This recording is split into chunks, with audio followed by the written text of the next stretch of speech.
Ben Woodruff here, and I am hiking through a sub-alpine forest in the American Southwest. I'm in some high mountains of Nevada.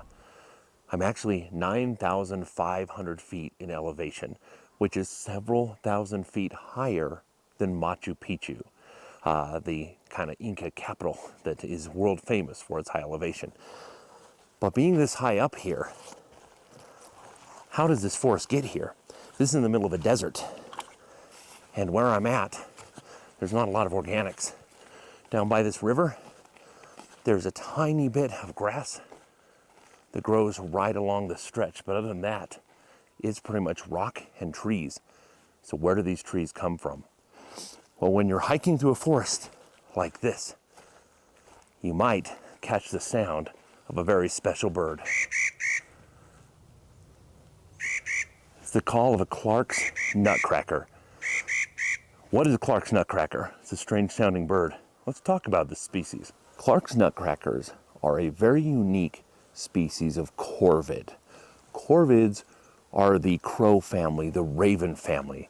It's a very well represented family in this area. And I'm going to tell you about all the species of corvids at this elevation in a minute. But what makes these Clark nutcrackers so special is that they are responsible almost exclusively for planting these high elevation forests. Now, if you look at the trees around me, these look fairly familiar to the normal forest you may have been in.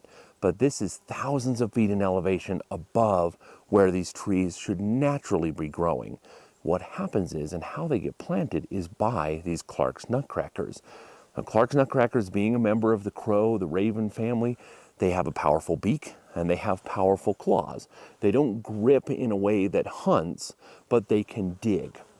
These Clark's nutcrackers will key in on certain seed-bearing conifers, things like ponderosa pines and pinyon pines, where we get pine nuts, and sub-alpine firs and limber pines. And they will take the seeds of these plants and they will go and they will bury them. They will have special caches and they will dig down and they'll bury them in mass, and they do it all over the place. They're very wise, they're very smart, and they remember where all these caches are. However, they're not going to eat all of them. No different than a squirrel, they always over-prepare for the winter, and they'll bury far more than they need. So what happens is, over the winter, as the snow permeates down to that level of soil, they start to germinate. And in the spring, some of these nuts that have been placed all over the place will grow forth and become a new tree from scratch. So in this way, we have this elevation, this zone, where from here to here, that you would normally, the tree line would stop here, but it goes higher because these Clark's nutcrackers continually go ahead and leave these nuts from these different conifers all over the place. And so they very much are responsible for it.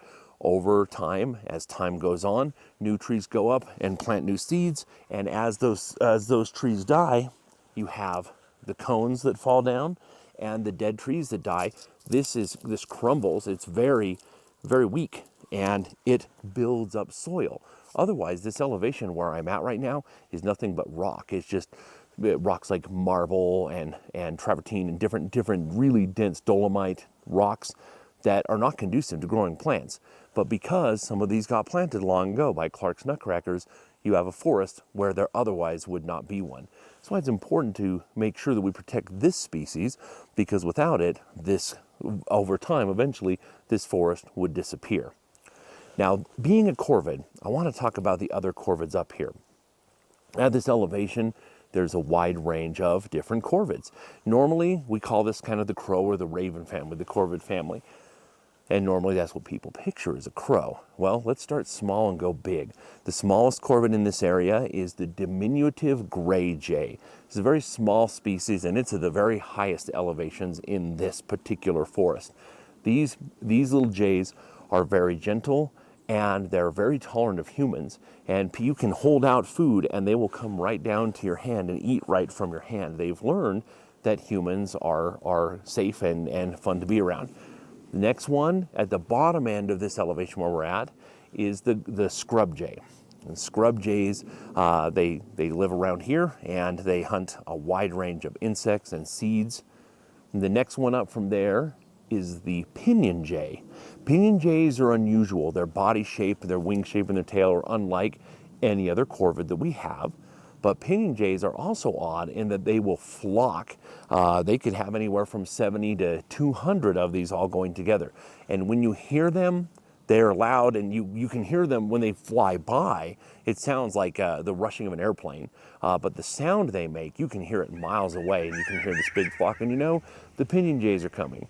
And pinion jays love to eat pinion pine nuts, and they don't plant them and cache them the same way that the Clark's nutcrackers do. They just eat them and consume them. So they're a consumer, not a producer in that manner. Now, the next one that we have is the Steller's jay. The Steller's jay has a body shape and size very similar to the eastern blue jay, but it's very dark and has a big, beautiful crest.